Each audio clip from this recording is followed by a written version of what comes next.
Kære naboer, her på Stationsvej 17, 21 og 23, lige en bøn om hjælp og en praktisk nyhed. Hernede, hvor vi sorterer affald, så går det rigtig, rigtig fint, når man kommer op og trampe på pappet for eksempel, og det er småt nok, så kan vi have det. Men når vi kommer op i den størrelse her, selvom det bliver fladmast, så bliver det for stort. Og vi har simpelthen ikke lov til at sende store pakkasser afsted. Så maksstørrelsen er sådan en skotøjsæske her, som vi lige hopper flade, og så får vi plads til den. Og det gælder selvfølgelig også med vores drikkekartoner og sådan noget. Brug fingerkræfterne og få det gjort fladt, så vi får plads til det hele.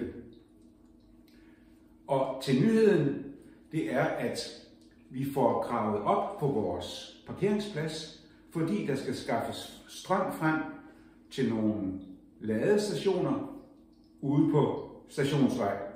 Det sker i løbet af en uge, 14 dage, og der vil være lidt færre parkeringspladser til rådighed.